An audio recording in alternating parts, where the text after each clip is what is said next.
Hello everyone and welcome to today's webinar focused on refrigeration appliances. And while we wait all the attendees to log in and join us today, I want to introduce myself. I'm Jackie Garcia and I'm part of the Efficiency for Access Design Challenge team and the facilitator of this webinar today.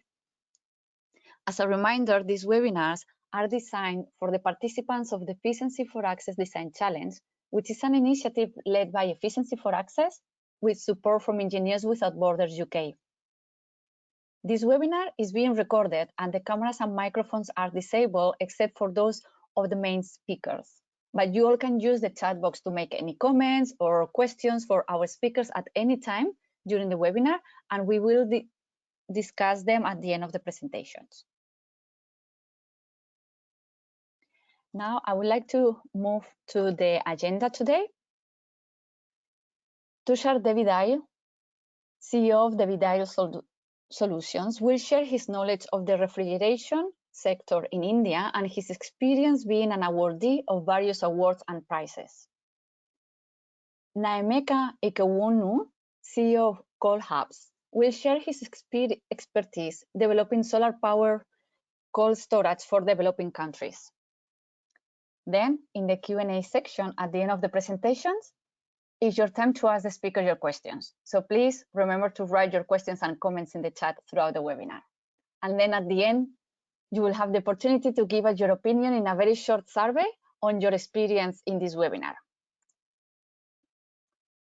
Now, I would like to introduce our speakers today. Mr. Tushar is the founder and CEO of Devidayal Solar Solutions. Tushar founded Devidayal Solar Solutions in 2015 and is the full-time CEO. The company's vision and focus is designing and developing high-quality certified off-grid appliances like solar DC refrigerators, brushless DC fans, and coolers. In previous roles, Mr. Tushar has worked in leverage finance in the New York City. He also served in leadership role and in his family-owned input business. And most recently, he was the Indian country manager for Arista Life Science, Japan. Tushar is passionate about new battery technology and electric vehicles. He also has an MBA from London Business Schools. Mr. Nnaemeka is farmer, community radio agriculture presenter, a social entrepreneur, and a founder and CEO of ColdHubs, an executive director of Smallholders Foundation, a foundation he founded in 2003 at the age of 21. The organization uses its smallholder farmers rural radio, Farm FM network, to reach an estimated of 250,000 farmers with daily agriculture, environmental management, and market access, radio educational messages. In 2015, he launched ColdHubs, a social business that designs, installs, and commissions 100% solar-powered working cold rooms in farms and marketplaces to enable smallholders, farmers, retailers, and wholesalers to store and preserve fresh fruits, vegetables, and other perishable food 24/7, extending the shelf life of 2 days to 21 days. Nnaemeka is Nigeria's most prominent young agriculturist, and he holds a long list of international and local recognitions. Thank you, both of you, for being here today. And now, before we start with the presentations, I would like to ask you a question to gauge your initial knowledge and understanding of refrigeration and cold chains. So you will have a pop-up window with a question, so you can answer what you think is your understanding now on the sector related to refrigeration or cold chain.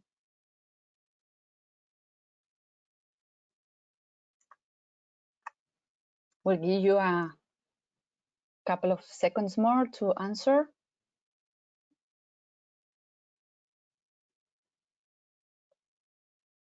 Well, it seems that 100% of you have a basic knowledge that help us to frame the presentation. And now, without further ado, I would like to give the floor to Tushar. Whenever you're ready, Tushar.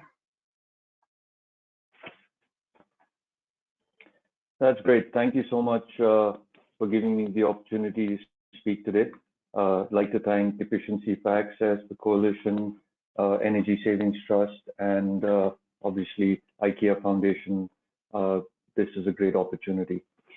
So today I'll talk a little bit about the Devidayal Solar Solutions award-winning solar refrigerator, some of the applications, the affordability aspect, and then we'll dive into a few case studies in brief, which better explains the on-the-ground deployment of the refrigerators. So a little bit about our company.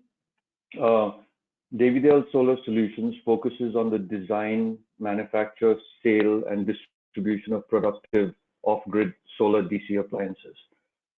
We primarily do this for productive use, which means that it goes to off-grid and weak-grid micro-entrepreneurs for income generation and enhancement.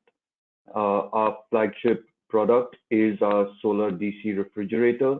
The one you see on the right is our 100-liter Global Leap award-winning refrigerator.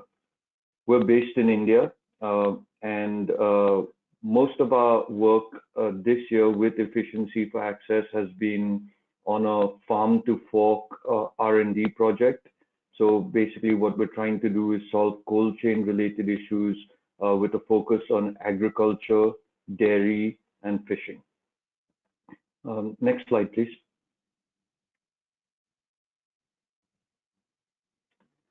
Okay, so a bit about the product and technology overview.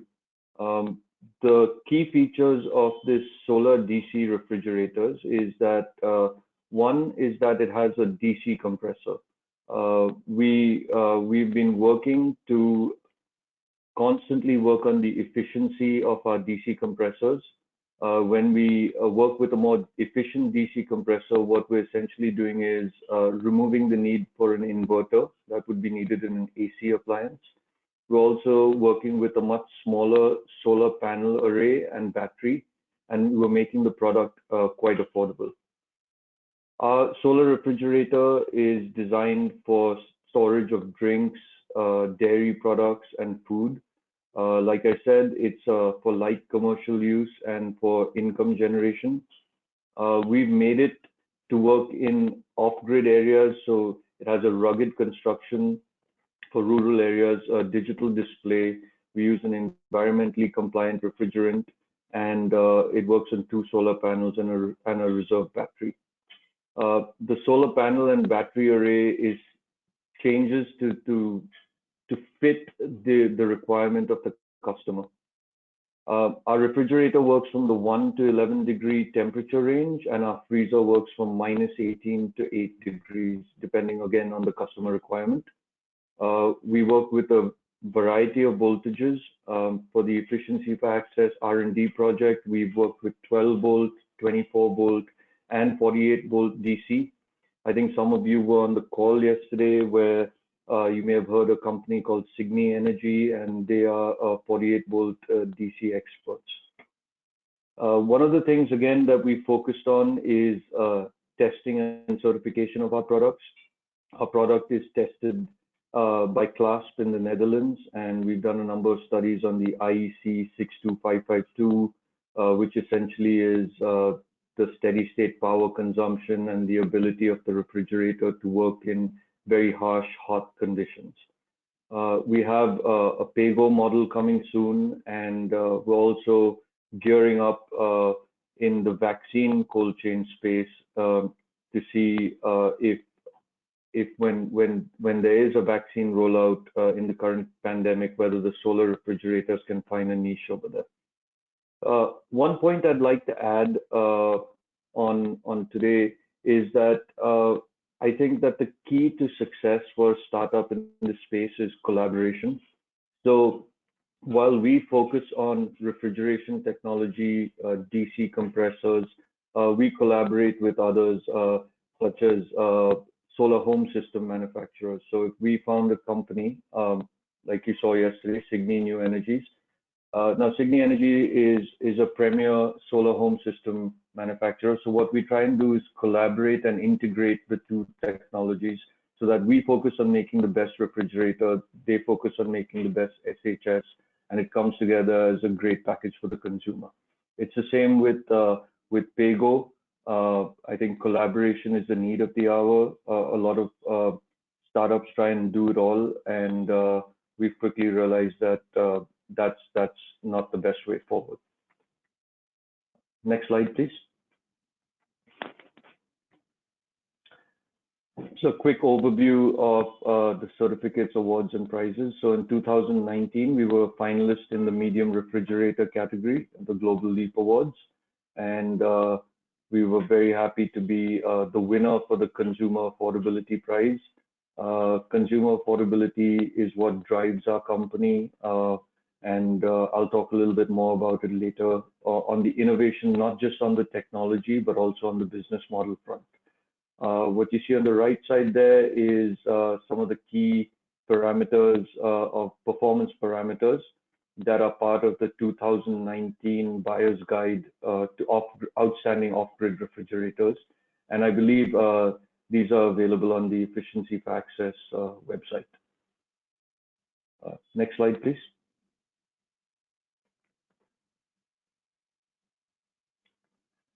So obviously, some of the questions, the most important question that people ask is, how much does the solar refrigerator cost, and is it worth it? And then there's a lot of comparisons with plug-in AC refrigerators and other cooling appliances. I've given you a range of what the refrigerators cost. So the 100-liter would be $800. This generally includes taxes, freights, standard panel and battery configuration, installation, commissioning, and a finance component that we do in India. It goes all the way up to $1,200 for the largest size we have, our jumbo refrigerator, which is 268 liters.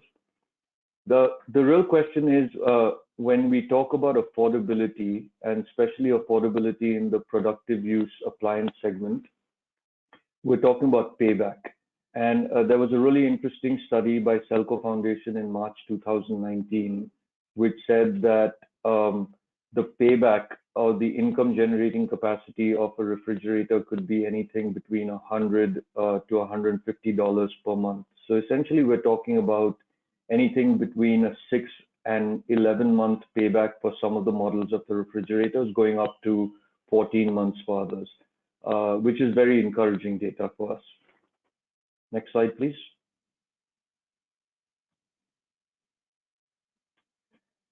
In addition to innovation on the technology, I think there needs to be innovation on the business models, and the right financial and business models to suit end users' needs is what is needed.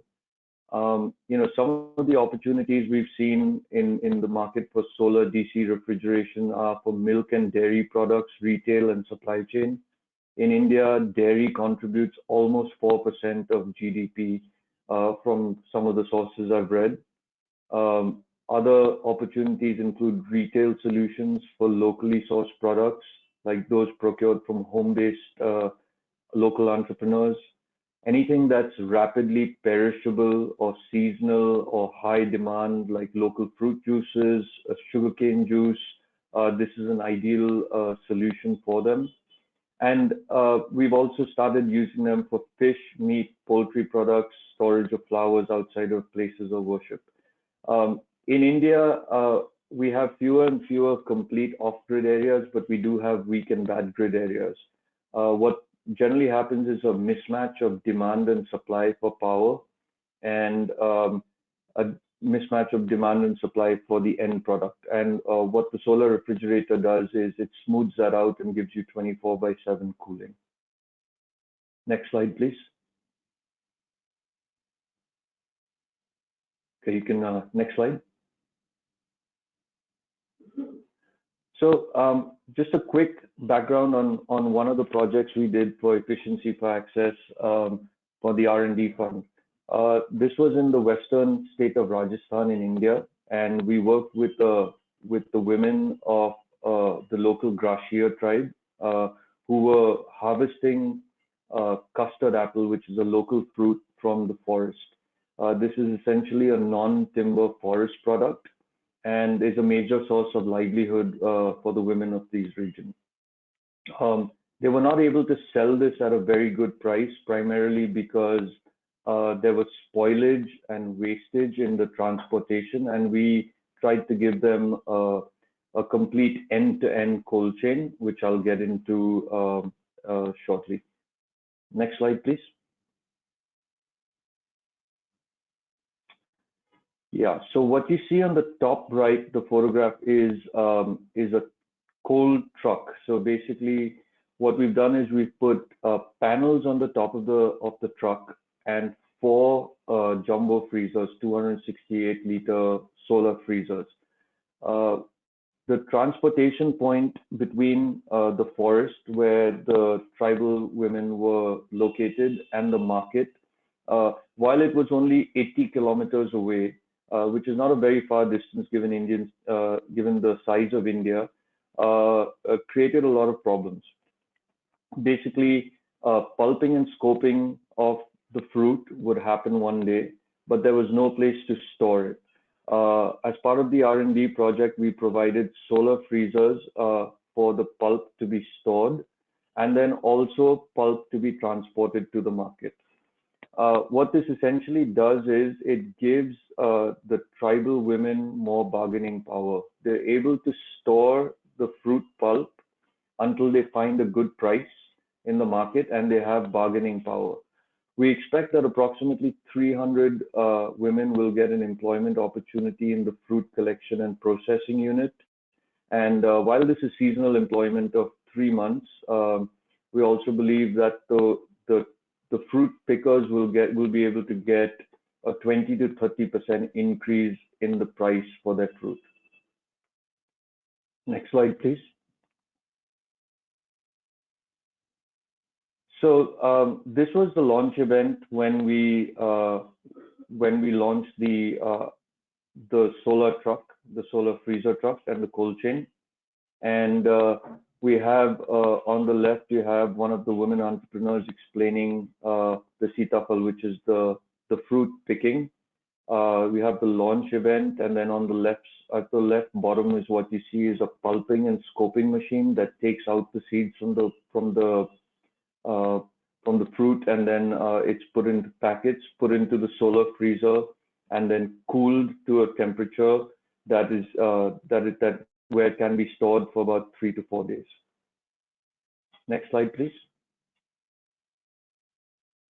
Again, more of the Devidayal cold chain truck in pictures. What you can see on the top right are the 4 solar freezers that are running inside the truck. We've put a battery bank in, as well as we have an option for grid charging as well. So it goes solar priority, where the solar panel charges the battery and then the freezers. Any top-ups that need to be done from the grid can be done as well. There's solar lighting inside the refrigerated truck, not just to work, but also as a marketing attraction. So they're really bright solar lights that were part of the Lighting Asia program run by IFC. And on the left, you can see the size of the fridge and some of the people on the Devidayal team. In fact, Simonti Sahas, pictured in the truck, is our lead solar engineer, and she was responsible for a lot of this design. Next slide, please. So I think we've come to the last slide. I think what's critical while doing a project with efficiency for access is really seeing where we're creating impact, how we're creating impact, trying to measure that impact. So for that, we tried to automate a lot of that, and we tied up with a company called Lateral Praxis for our monitoring and evaluation phase, where we and this is in the case of the fruit pickers, we have weighing scales that directly feed into a point of sale machine, so we know what kind of inputs coming in when it comes to the raw fruit picked. we have an idea of the weight of the pulp that's frozen and sold. Because basically what we're trying to gauge is some measure of livelihood. So was there revenue increase? Was there profit per month per truck? Did the solar freezers help in increasing this profit versus the baseline? Uh, how many jobs did we create as a result of the cold chain? Were these gender focused? And then, back to the original point is on food wastage in kilograms. How much fruit did we save from going brown or going bad versus the baseline? So, we're really excited about this project. We completed fruit. Now we're going on to fish, and then we're moving on to different typologies. The Efficiency for Access R&D Fund has given us the opportunity to really do some high-risk innovation and trials, and we really appreciate that because we're coming up with some great results, and we are also going to be able to generate a lot of good data that will be helpful for the industry at large. So that I'd like to thank you again for having me here, and I'd be happy to take any questions. Thank you very much, Tushar, for this great presentation and share some light on how the refrigeration can play a role, in the economic development of the countries. I would like to ask all the attendees to send the questions or comments on the chat box, and we will collect all of them and share at the end of the presentation. Now, I would like to ask another question to our audience today. So you can answer the poll that you will see on your screens. Do you think cold storage will play a pivotal role in improving lives in sub-Saharan Africa and South Asia? So I'll give you some time to respond.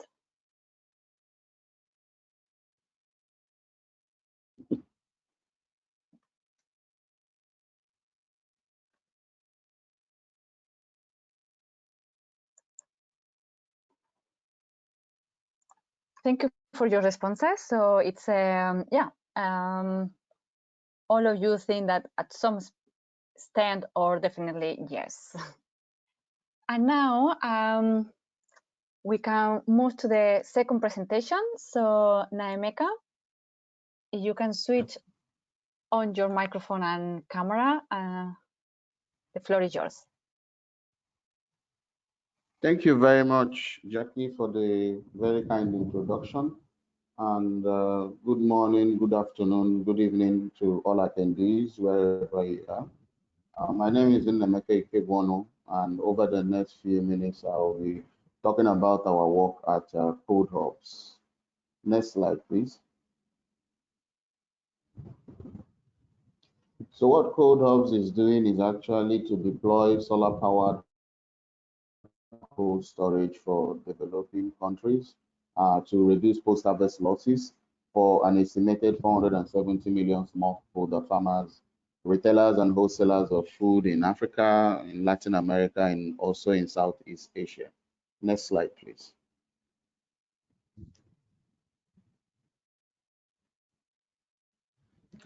So just as an introduction of myself, I started my career within the agricultural space as a community radio broadcaster.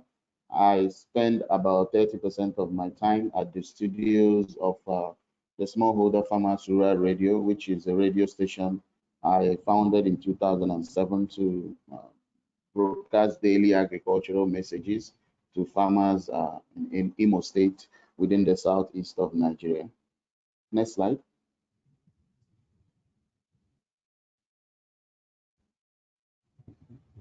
And the other 70% I spend sitting down with farmers to understand the challenges in within the agricultural space, listening to them to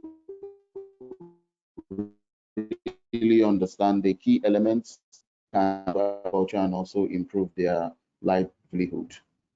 Next slide, please.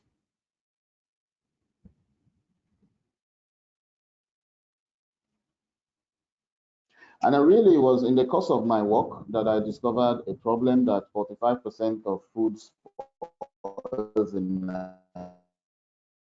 Nigeria due to lack of cold storage and points within the food supply chain.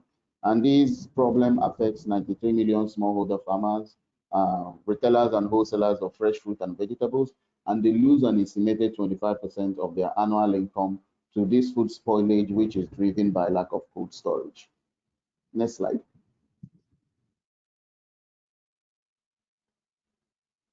You know, we all understand that refrigeration can be used to extend the shelf life of food, but specifically in Nigeria and also in so many other developing countries, refrigeration is not existent in marketplaces and farm clusters. Most of the solutions that are available are not rugged enough to withstand our weather conditions. But the most important thing is that power grids are not capable to deliver reliable energy that is needed to run cold storage. And also, most of the equipment are very expensive for the average smallholder farmer to actually purchase outrightly. So these are the problems that make it difficult for refrigeration and cold storage to be available to farmers, retailers, and wholesalers in farms and outdoor food markets. Next slide, please. So actually in 2015, myself and several other colleagues founded ColdHubs as a company that actually designs, builds, operates and maintains these 100% solar powered working cold rooms. These cold rooms are specially designed to actually be installed in the middle of farm clusters, within outdoor food markets, in produce aggregation centers, wherever you need food to be stored. You can actually have a cold hub installed there. The solar array is 6 kilowatts of installed energy, and it feeds into 40 kilowatts of energy batteries. The cold room itself measures 10 feet in length, 10 feet in width, and 7 feet high. It actually 20 cubic meters, and that holds up to 3 tons of food and cools down the food from 35 degrees Celsius outdoor temperature to about 10 degrees temperature. And that can actually be used to extend the shelf life of the food significantly, you know. So we also have a monoblock refrigerating unit, which is the compressor. And our compressor uses a Route 290 refrigerant, which is propane gas that has no global warming potential and no ozone depletion potential. So in ColdHubs, what we try to demonstrate and deploy is a 100% green cooling solution. Next slide.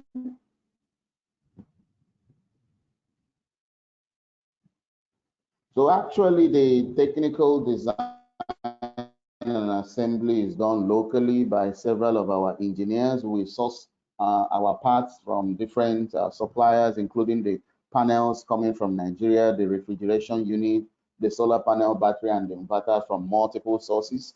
And one cold room as of today is about 34,989 US dollar. The whole cold rooms are assembled by in-country engineers, and they also run the maintenance when the need arises. Next slide, please.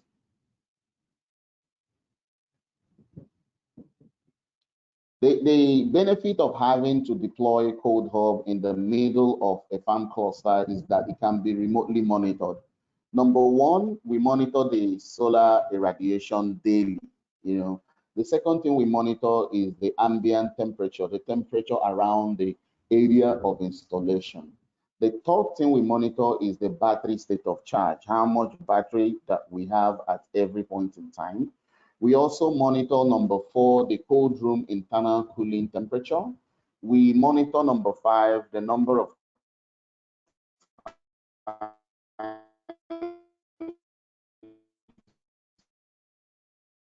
the door of the cold room has been opened. And number 6, we have installed and our database. All the things that we are monitoring remotely are and stored in Microsoft Azure Cloud, and our technicians can just look at it and preempt maintenance of any cold room, either 600 kilometers away from the head office or even any cold room that needs a little bit of solar panel cleaning, we can actually notice that sensor gives us data that shows that the solar irradiation has actually reduced, so of remote monitoring that we actually undertake. Yeah. Next slide, Nnaemeka, please. sorry. Just before we move to the next slide, you were a little bit cut when you were explaining what you measure in number 5. So if you don't mind to repeat it again. Okay. Thank you very much.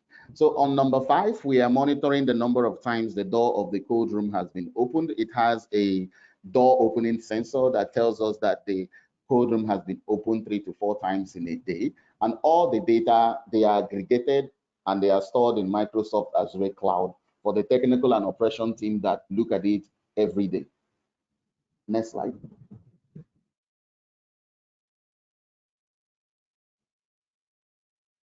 So beyond the technology is also an educational component, so we actually spend time with farmers, telling them about post-harvest management and teaching them everything from the best practices in harvesting to the financial value of having high quality fruit and vegetables available for sale.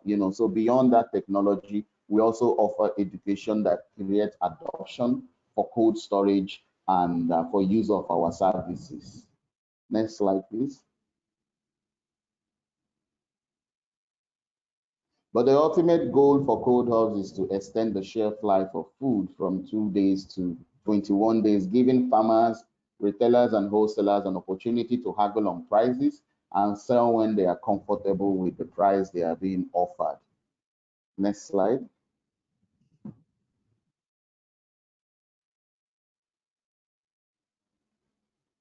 So over the past 3 years, we've been able to deploy 24 ColdHubs.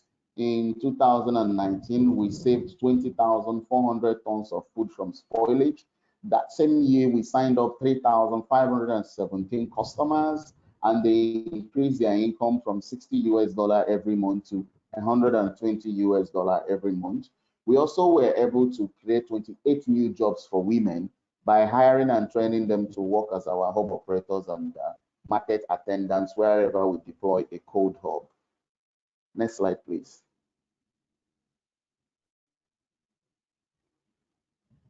The ultimate goal of ColdHubs is to have a revenue model that is affordable. So we offer a cooling as a service or pay as you store business model where farmers are actually paying the equivalent of 50 US cents to store 120 kilogram plastic crate inside the cold room every day, and each cold room can hold about 150 of these crates, On the financial side of it, if you can fill up a cold room from day one with 150 crates, that sorry, you can actually were cut a little bit. Only for 30 seconds, but if you can repeat the last sentence.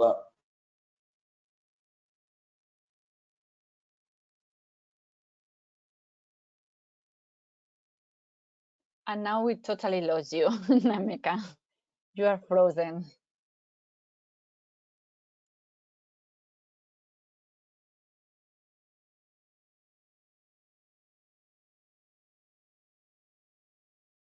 Can you maybe try to switch on off your camera?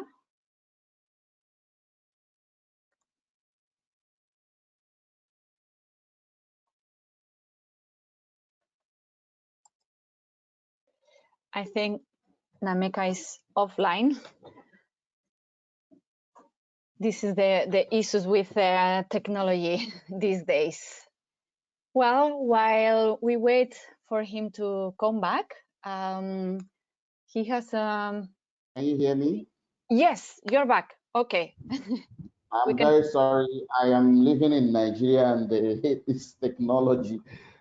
It happens everywhere. It happens in every country. Don't worry. Maybe try to switch off your camera so my the camera pan has will. been switched off. Yeah. So let me talk about the revenue model. I don't know whether you can hear me very well. I was speaking about the revenue model of cooling as a service or pay as you store, in which farmers, retailers, and wholesalers pay the equivalent of 50 US cents to store one 20-kilogram plastic crate inside the cold room every day. And each of these cold rooms can take up to 150 of these crates, which is up to 3 tons of food. From a financial perspective, if you are able to fill the cold room up 100% from day one, we can actually break even from that initial capex in maximum of 24 months.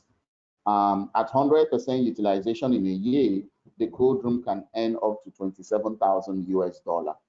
Yeah. Next slide, please. So we are now preparing to expand. We are building 30 new cold rooms at the moment. We plan to end 2020 with 54 ColdHubs all across Nigeria and prepare to expand to other countries within West Africa and East Africa, and also South Africa, where we have seen a lot of need. Next slide, please. The team behind ColdHubs includes myself as CEO. I'm supported by Bright, our Chief Operating Officer, Maxwell, who is the engineer that actually builds the ColdHubs from ground up, maintains them, and hands them over to the operational team to run.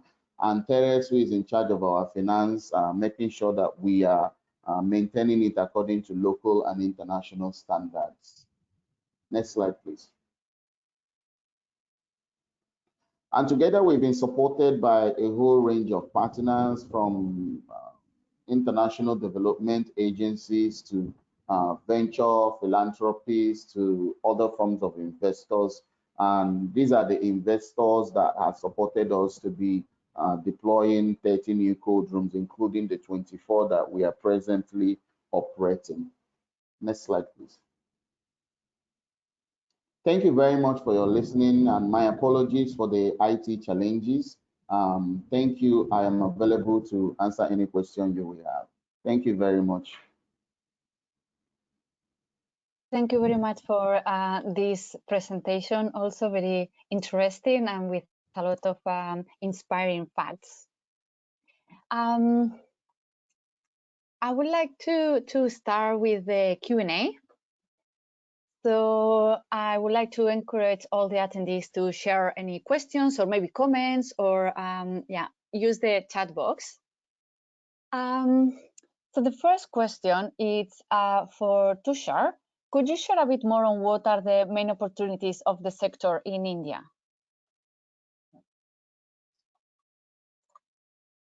Yeah, absolutely. So the sectoral opportunities in India are several. Again, in India we have a cold chain system that largely exists for two crops, which is potatoes and onions, but it doesn't exist for a whole bunch of other food types. And anything that's highly perishable and at the micro scale is what we're trying to do. So the cold storage that exists in India is massive, where it does exist. It's expensive and out of reach for someone who wants to store anything between 50 kilos and 1 ton. So that's the niche that we're trying to fill, because landholding is small in India, and the farmers are small, and therefore 50 kilos to a ton, maybe 2 tons, where we can do modularity or modular structure on a solar refrigerator is very important. The other opportunity that we've seen with solar refrigeration, especially with refrigerators our size, is on veterinary vaccines. So we've done a lower risk trial right now on veterinary vaccines. This is for, again, marginalized communities that have backyard poultries, backyard goatries, or raise pigs for food. So a lot of this needs vaccines. There is no cold storage to either have deworming medicine or other vaccines that are needed as per the schedule. and this has proved to be a big opportunity. In fact, storage of vaccines for veterinary is what we believe is a stepping stone for us to then enter the larger vaccine cold chain, which is all.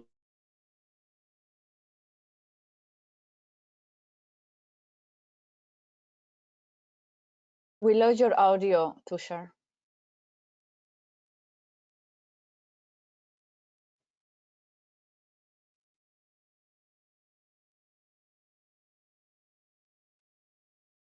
Technicalities.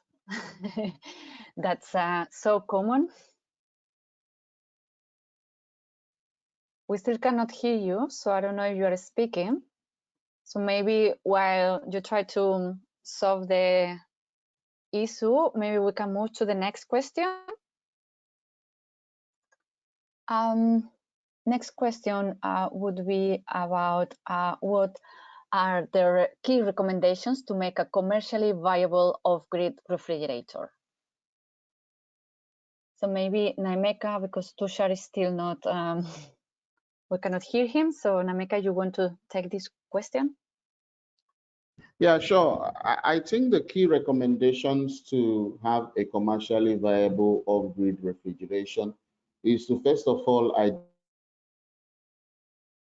identify the compelling need for refrigeration, whether the commercial refrigeration will be for the fruit and vegetable sector, the meat sector, the aquaculture sector, or even the dairy sector. There has to be a detailed scoping, a detailed understanding, research, analysis to actually identify the need. After a need has been identified, there is also the importance of understanding the willingness to pay. This willingness to pay will enable the company or the individual design either a pay-as-you-go, pay-as-you-store model or an outright purchase model, So that scoping mission is very, very critical. It's essential before you have a commercial refrigeration model deployed. It's very important that you understand the market, because sometimes the people that we actually want to sell cooling as a service or commercial refrigeration, over time, because of the absence of refrigeration and cooling as a service, they've adopted their business to suit them. For a lady who sells tomatoes in the market, she understands that she can only buy and sell 3 baskets of tomatoes in a day, and she's been doing it for more than 10 years. So it needs conviction for her to buy excess that we need to be stored. So that scoping mission is critical to understand behavior patterns and also willingness to pay. Yes. Thank you. Thank you. Tushar, do you want to try to finish your answer? Yes, I hope you can hear me now. Yes, now we can hear you. Good. So thank you. So the last opportunity I was talking about was something we did recently, which was solar refrigeration for vaccine storage. And this was done on a lower risk basis because we did it for veterinary vaccine storage in East India. Again, this was with a marginalized community that was doing backyard poultry and backyard goat rearing.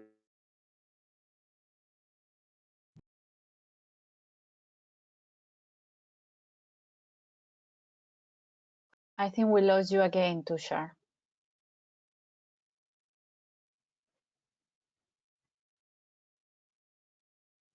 I still cannot hear you.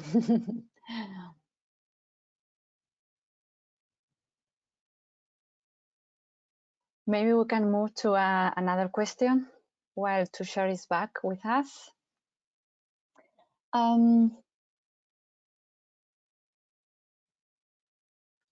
Nnaemeka, what do you see are the key environmental impacts of the refrigerator and cold chain system? I think it was mentioned during the presentation something about the global warming potential of the refrigerants used.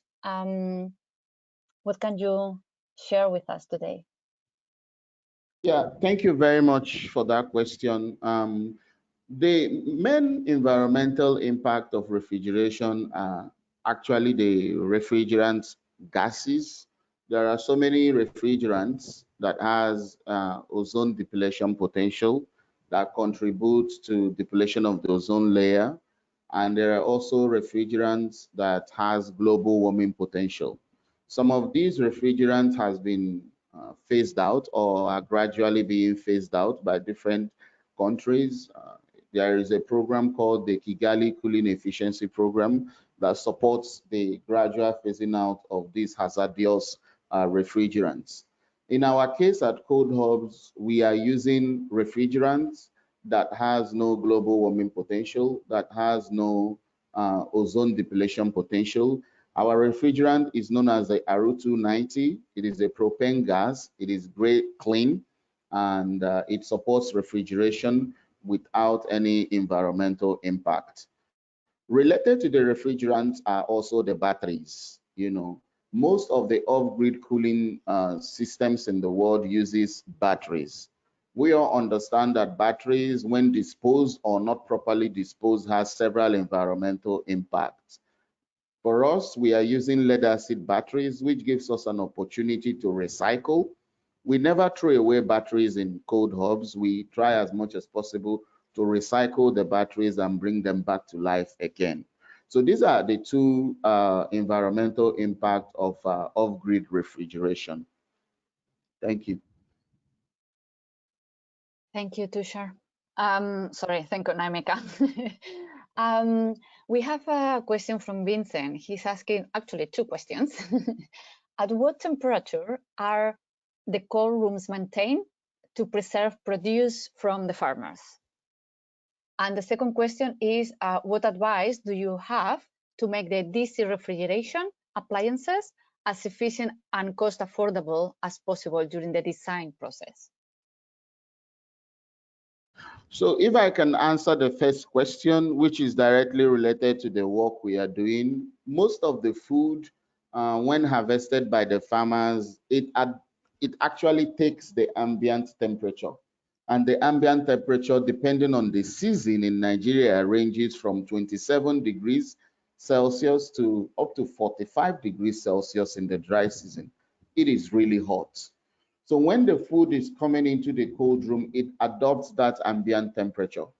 Then we have actually set our monoblock cooling unit that it cools down the food from that 27 to 45 degrees Celsius to 10 degrees Celsius, depending on the food. Cold rooms where we have hard shell fruit and vegetables coming in, like the watermelons is a hard shell.